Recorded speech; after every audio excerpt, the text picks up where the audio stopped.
Olá! Na aula de hoje vamos fazer uma pequena revisão sobre anatomofisiologia para a prova do ENAD. Vamos falar sobre o sistema reprodutor feminino. Vou falar um pouco sobre os órgãos externos. Começamos pela vulva. A vulva corresponde ao conjunto de órgãos externos e que são visíveis. Na vulva estão localizadas as seguintes estruturas: o clítoris, os grandes lábios, os pequenos lábios, um monte de pubis, o vestíbulo, glândulas vestibulares, ráfido períneo, bulbo vestíbulo. O clítoris está juntamente com a vagina e o ímen e presente nos mamíferos. É a principal fonte de prazer feminino, localizado na parte superior da vagina, abaixo do pubis e próximo de onde começam os grandes lábios, e é coberto pelos lábios. A função é o prazer sexual, único órgão do corpo a realizar isso, e possui mais de 8.000 terminações nervosas, o dobro do pênis, e intensifica o orgasmo da mulher. Podem variar os formatos e tamanhos de acordo com a estrutura corporal da mulher.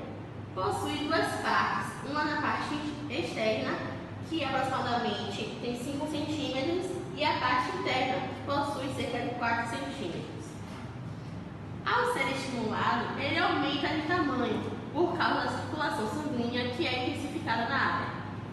Os grandes lábios são duas dobras arredondadas que se estendem para trás do monte de pubis. A superfície externa é pigmentada e coberta com pelos. A interna não possui pelos, é úmida por causa da presença de numerosas glândulas sebáceas. E a função deles é proteger a uretra e a abertura da vagina. Os pequenos lábios são duas dobras menores localizadas medialmente aos lábios maiores e que rodeiam o clítoris. São altamente vascularizados e não contêm pelos. Circundam o vestíbulo e ajudam a proteger a uretra e a abertura da vagina. Os vestíbulos é uma das partes que constituem a vulva, entre os lábios menores, onde se localiza as aberturas do meato urinário e a vagina. Estruturas que são relacionadas ao vestíbulo: uretra, vagina, glândulas de Bartolin e glândula de Skene. O monte de pubis ou monte de Vênus é um pequeno monte de tecido adiposo que está presente na região acima dos órgãos genitais. A função dele é proteger o osso púbico do impacto durante o coito. As glândulas vestibulares, as maiores e menores, são dois corpos redondos e profundos que são situados na região lateral do vestíbulo da vagina, onde vão abrir seus ductos entre o ímen e o lábio menor. A função são produzir secreção antes e durante o coito, tornando as estruturas úmidas e propícia à relação sexual. O bulbo do vestíbulo. Duas massas de tecido erétil alongada ao redor do ósseo da vagina. Não são sensíveis na superfície, porque estão profundamente e recobertos pelo músculo bulbo esponjoso. A função é proporcionar durante o sexo um maior contato entre o pênis e a vagina. Ráfido períneo é a região externa entre a vagina e o ânus. Durante o sexo, aumenta as contrações da vagina, que acontecem durante o orgasmo, garantindo o prazer. Olá, sou a professora Tiffany de Anatomia e hoje vamos estudar sobre o sistema reprodutor feminino, os órgãos internos. Vamos começar pelos ovários. Eles têm aproximadamente 3 cm de comprimento, 2 cm de largura e 1,5 de espessura. Está localizada na porção superior da cavidade pélvica, de ambos lados do útero, e sua função é produzir os hormônios sexuais e produzir os ovócitos secundários, que se transformam em óvulos caso ocorra a fertilização.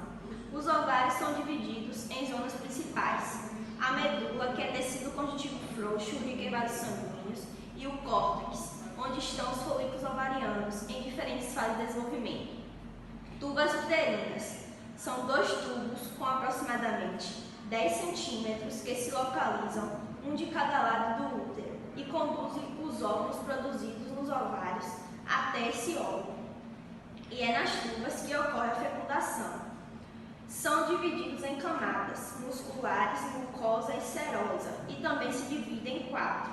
Parte uterina localiza-se na parede do útero. Istmo situa-se junto ao útero na porção medial, menos calibrosa e menos móvel do órgão.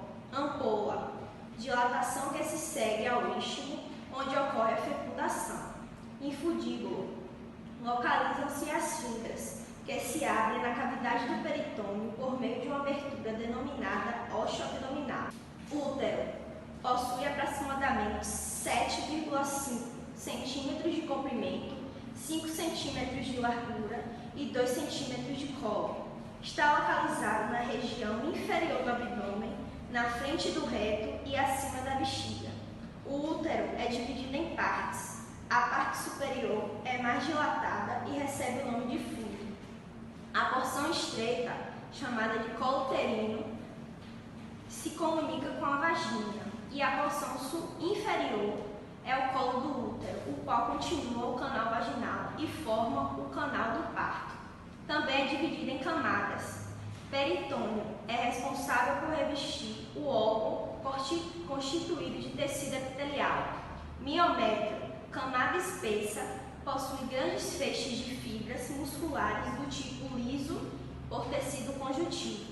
E endométrio, camada mais interna, vascularizada e rica em glândulas. E sua função é garantir o alojamento do óvulo fecundado, fornecer condições necessárias para que o bebê seja desenvolvido. E a vagina é um espaço fibromuscular recoberto por uma mucosa pregueada com aproximadamente 10 centímetros de comprimento e faz comunicação entre a vulva e o útero. E sua função é dar saída ao fluxo menstrual, receber o pênis no ato sexual e formar o canal do parto. E também ela possui grande elasticidade. Olá, galerinha! Vamos falar agora um pouco sobre os hormônios femininos. Vem comigo! Até a idade de 10 a 14 anos, praticamente nenhum hormônio gonadotrófico é secretado. Porém, é nessa época que começa a secretar 2 hormônios, o folículo estimulante, FSH, que inicia a vida sexual na menina em crescimento, e o hormônio luteinizante, LH, que auxilia no controle do ciclo menstrual. Vou falar um pouco agora sobre o hormônio folículo estimulante. O folículo estimulante causa a proliferação das células foliculares ovarianas e estimula a secreção de estrógeno, fazendo com que essas cavidades foliculares se desenvolvam. Já o hormônio luteinizante aumenta ainda mais a secreção das células foliculares, estimulando a ovulação. Já que vimos sobre esses 2 hormônios gonadotróficos, vamos ver agora os hormônios sexuais femininos, o estrogênio e a progesterona, que são hormônios ovarianos responsáveis pelo desenvolvimento sexual da mulher e pelo ciclo menstrual. Esses hormônios, como os hormônios adrenocorticais e o hormônio masculino testosterona, são ambos compostos esteroides formados principalmente de um lipídio. Que lipídio é esse? O colesterol. Os estrogênios são realmente vários hormônios diferentes, chamados de estradiol, estriol e estrona, mas que têm funções idênticas e estruturas químicas muito semelhantes. Por esse motivo que eles são considerados juntos um único hormônio. Vamos estudar também as funções do estrogênio e da progesterona. A função do estrogênio é induzir as células de muitos locais do organismo a proliferar, isto é, aumentar de número. Por exemplo, a musculatura lisa do útero aumenta tanto que o órgão após a puberdade chega a duplicar ou até triplicar de tamanho. O estrogênio também provoca o aumento da vagina e o desenvolvimento dos lábios que a circundam, fazendo com que o púbis se cubram de pelos, os quadris vão se alargando, o estreito pélvico assumir a forma ovoide, que é o que diferencia o órgão masculino do feminino, provoca também o desenvolvimento das mamas e a proliferação dos seus elementos glandulares e, por fim, leva o tecido adiposo a concentrar-se na mulher em áreas como os quadris, as coxas, dando um arredondamento típico do sexo. Em resumo, todas essas características que eu acabei de falar distinguem a mulher do homem, são devido ao estrogênio. O estrogênio também estimula o crescimento de todos os ossos logo após a puberdade, promovendo rapidamente a calcificação óssea, fazendo com que as partes dos ossos que crescem se extingam dentro de poucos anos. A mulher nessa fase cresce mais rapidamente que o homem, mas logo após a puberdade. O estrogênio também tem efeitos muito importantes no revestimento interno do útero, do endométrio e no ciclo menstrual. Já que vimos sobre o estrogênio, agora eu vou falar um pouco sobre a progesterona. A progesterona tem pouco a ver com o desenvolvimento dos caracteres sexuais femininos. Está principalmente relacionada com a preparação do útero para a aceitação do embrião e a preparação das mamas para a secreção láctea. Em geral, a progesterona aumenta o grau da atividade secretora das glândulas mamárias e também as células que revestem a parede uterina, acentuando o espessamento do endométrio e fazendo com que ele seja intensamente invadido por vasos sanguíneos. Determina ainda também o surgimento de numerosas glândulas produtoras de glicogênio. E, finalmente, a progesterona inibe as contrações do útero e impede a expulsão do embrião e também da forma do feto. Gente, dando continuidade aos hormônios femininos, eu vou falar um pouco aqui sobre o ciclo menstrual e sobre os hormônios da gravidez. O ciclo menstrual na mulher é causado pela secreção alternada dos hormônios folículo estimulante e luteinizante pela piutária anterior e dos estrogênios e progesterona pelos ovários. O ciclo desse fenômeno que induz a essa alternância em relação, eu vou explicar para vocês agora. Então, no início, bem no começo do ciclo menstrual, isto é, quando a menstruação se inicia, a piutária anterior secreta maiores quantidades de hormônio folículo estimulante, juntamente com pequenas quantidades de hormônios luteinizantes. Junto, esses hormônios promovem crescimento de diversos folículos nos ovários e acarretam a secreção considerável de estrogênio. O estrogênio, então, ele tem dois efeitos sequenciais sobre a secreção piutária anterior. Primeiro, ele inibe a secreção dos hormônios, o folículo estimulante e o luteinizante, fazendo com que essas taxas declinam ao mínimo por volta do 10º dia do ciclo. Depois, subitamente, a piutária anterior começa a secretar quantidades muito elevadas de ambos hormônios, mas principalmente do hormônio luteinizante. É essa fase que tem um aumento, súbito da secreção que provoca o rápido desenvolvimento, na final de folículos ovarianos e a ruptura dentro de cerca de 2 dias. O processo de ovulação ocorre por volta do 14º dia do ciclo normal de 28 dias. Conduz ao desenvolvimento do corpo lúteo ou um corpo amarelo, que ele secreta várias quantidades elevadas de progesterona e quantidades consideráveis de estrogênio. O estrogênio e a progesterona, secretados pelo corpo lúteo, inibe novamente a piutária anterior, diminuindo assim a sua taxa de secreção dos hormônios estimulantes, e luteinizantes. Sem esses hormônios para estimular, o corpo lúteo evolui de modo que a secreção do estrogênio e a progesterona cai para níveis muito baixos. E é nesse momento em que a menstruação se inicia, provocada por assim um súbito declínio na secreção de ambos os hormônios. Já nessa ocasião, a piutária anterior, que estava inibida pelo estrogênio e pela progesterona, começa a secretar outra vez grande quantidade de hormônio folículo estimulantes e assim iniciando um novo ciclo. E lembrando a vocês que esses processos continuam durante toda a vida reprodutiva da mulher.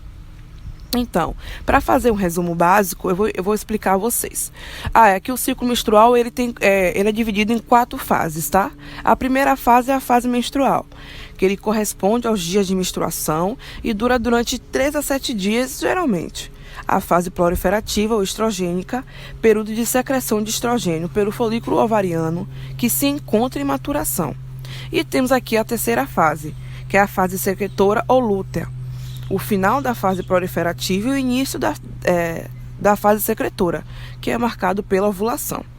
É nessa fase que é caracterizada pela intensação do corpo lúteo. E temos a última fase, que é a fase pré-menstrual, ou a isquêmica, período em que a queda da concentração dos hormônios ovarianos, quando a camada superficial da mulher, do endométrio, perde todo o seu suprimento sanguíneo normal e a mulher está prestes a menstruar. Durante cerca de 2 dias, podendo ser acompanhada por dor de cabeça, mamas, alterações psíquicas, como irritabilidade ou insônia, que também podemos chamar de TPM ou tensão pré-menstrual. Então, gente, dando continuidade sobre os hormônios da gravidez, o HCG, né, que é a gonadotrofina coriônica humana, ele é um hormônio glicoproteico, né? Ele é secretado pelo início da formação da placenta pelas células trofoblásticas, após a anidação do blastocitos. A principal função, né, desse hormônio, a função fisiológica dele, é manter o corpo lúteo, de modo em que as taxas de progesterona e estrogênio não diminuam. E faz com que tenha a manutenção da gravidez e a ausência de uma nova ovulação.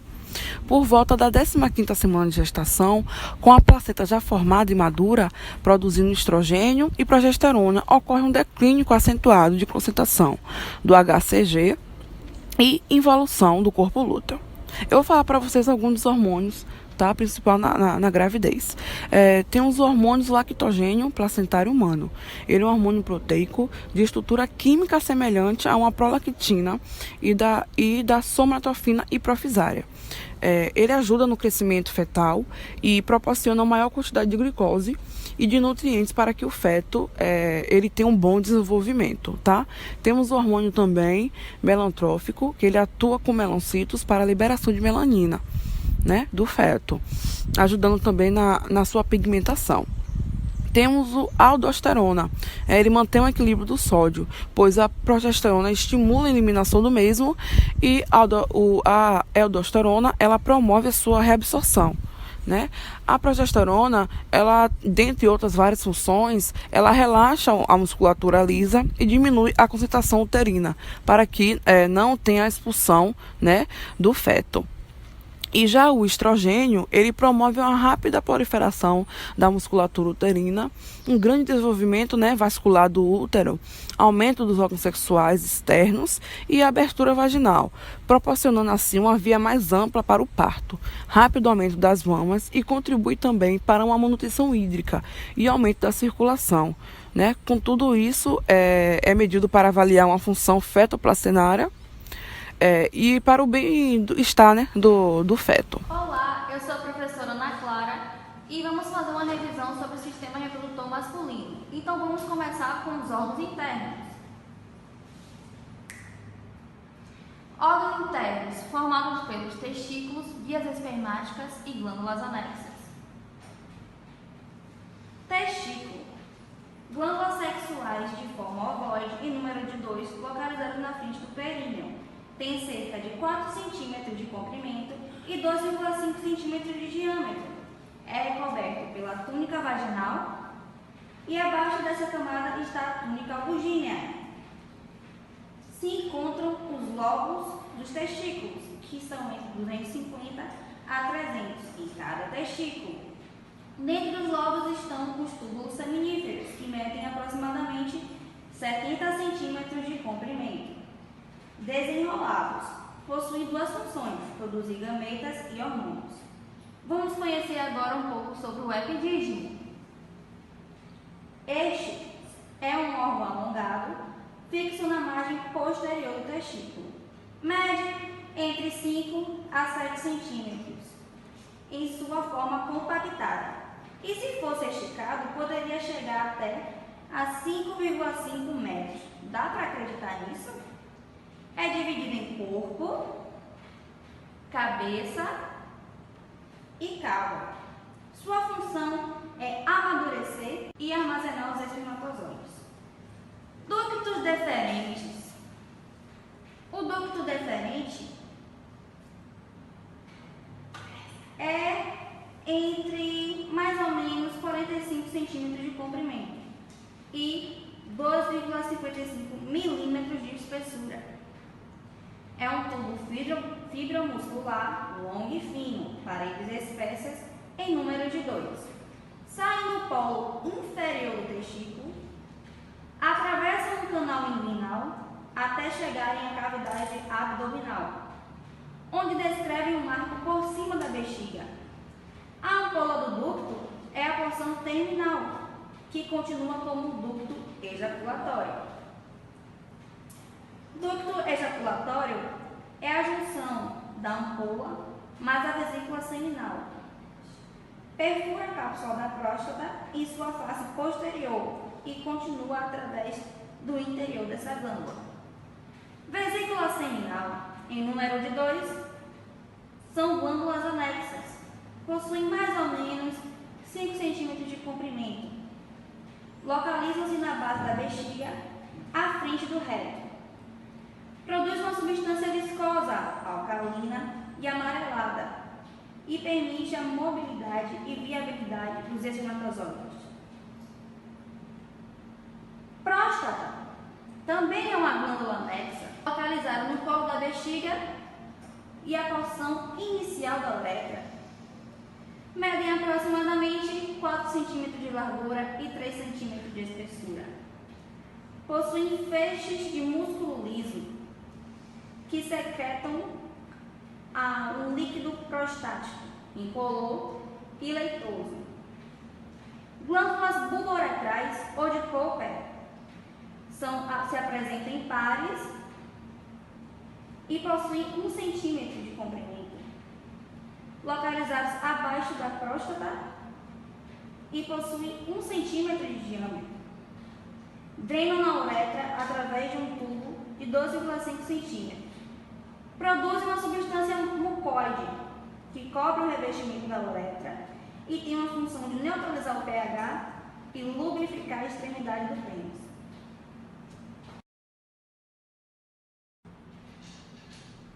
Olá, eu sou a professora Vanessa Albuquerque de Anatomia e hoje vou explicar para vocês um pouco sobre a uretra. A uretra pode ser dividida em 3 regiões: prostática, que tem aproximadamente 2,5 centímetros da porção inicial que atravessa a próstata. A parte membranácea, que mede aproximadamente 0,5 centímetros e é o músculo esfíncter interno que atravessa o diafragma urogenital e é a parte mais estreita da uretra. A parte esponjosa é a mais longa e estende-se da margem externa do diafragma urogenital ao ósteo externo da glande do pênis. A parede da uretra é composta por túnica muscular, que é um tecido liso, e glândulas urogenitais, que secretam o muco no lume da uretra. Agora, vou explicar para vocês sobre a anatomia do pênis. O pênis ele pode ser dividido em 3 partes. A raiz, que é a parte fixa do pênis, que comporta a ramificação do corpo cavernoso e o bulbo esponjoso. O corpo do pênis, que comporta a parte de tecidos eréteis para sustentação, e a glande, que comporta a dilatação do corpo esponjoso. Na superfície do pênis, temos a artéria dorsal e a veia dorsal superficial e profunda. Também, no corpo cavernoso, eles se originam no assoalho da pelve e está presa ao osso do pubis. Já o corpo esponjoso também se origina no assoalho da pelve e tem uma dilatação proximal, que é o bulbo do corpo esponjoso, que está preso ao diafragma da pelve. Agora, vou explicar para vocês sobre a anatomia do escroto. As camadas existentes no escroto é análogo a tecidos existentes na parede abdominal. Temos a camada, a primeira, que é a pele. Vou explicar da parte externa para a parte interna. Temos a pele, em seguida a túnica dartos, que dá o aspecto de enrugado. Temos entre as fáscias espermáticas externas e interna, temos o músculo cremaster. Sim, no escroto temos músculo, temos fibras musculares, que dá o mecanismo para o escroto de elevação e depressão para a manutenção da temperatura dos testículos. Após a face espermática interna, temos a túnica vaginal, que comporta a lâmina visceral e a lâmina parietal. O que são essa túnica vaginal? A camada do peritônio, que recobre os testículos, passa a ser uma camada dupla, que são chamadas de visceral e parietal, que dá mobilidade aos testículos. Pois, semanas antes do bebê do sexo masculino nascer, o escroto ele evade do abdômen, levando assim alguns tecidos que existentes também no abdômen. Então, pessoal, agora vamos dar início à questão fisiológica do sistema reprodutor masculino. O sistema reprodutor masculino, por incrível que pareça, ele também funciona porque há uma participação do sistema nervoso central, né? Na hipófise, aquela glândula mesmo, lá no encéfalo, isso, ela é produtora de um hormônio chamado FSH, que é um estimulante, né, da espermatogênese. Então, esse hormônio passa por toda a corrente sanguínea até chegar nos testículos, isso mesmo, e aí começa a produção dos espermatozoides lá, né? Esses espermatozoides depois, né, são armazenados e aí são preparados, né, para que possam ser usados, né, posteriormente. Mas também, dentro da hipófise, ela manda outro hormônio, o LH. O LH é um estimulante de outro hormônio muito conhecido, né, pelas pessoas, principalmente pela parte masculina do povo, conhece muito, que é a testosterona. A testosterona, ela é estimulada por esse hormônio, o LH, né? E a testosterona também é muito essencial nessa produção do espermatozoide e em outras características que vão ser faladas mais à frente, que é as características sexuais masculinas. Oi pessoal, agora eu vou falar para vocês um pouco sobre o principal hormônio masculino, que é a testosterona, que nada mais é que um hormônio produzido nos testículos, em específico nos ductos semíferos. Ele é influenciado pelo hormônio LH, que, como já foi dito anteriormente, é um hormônio estimulante. A testosterona influencia completamente na questão sexual secundária, como alteração na voz, alteração no desenvolvimento dos músculos, desenvolvimento do pênis e entre outras coisas, como irritabilidade e desejo sexual. Bom, falando sobre espermatozoide, eles iniciam sua longa jornada em direção ao óvulo. Passando pela cerviz, eles adentram ao útero, fazendo a fecundação. Eles são formados por uma cabeça e uma cauda. E é na cabeça que está o núcleo onde se encontra todo o material genético. A espermatogênese, ou seja, a produção de espermatozoide, demora cerca de 70 dias. O processo se inicia com células espermáticas imaturas que se desenvolvem, e uma parte delas chegam ao estágio de células espermáticas maduras. Nesta etapa, eles migram para o epidídimo, onde após 18 a 24 horas ganham a capacidade de se locomover, a chamada motilidade. Após se moverem, eles passam pelo ducto até chegarem à vesícula seminal, onde ficam armazenados até o momento da ejaculação.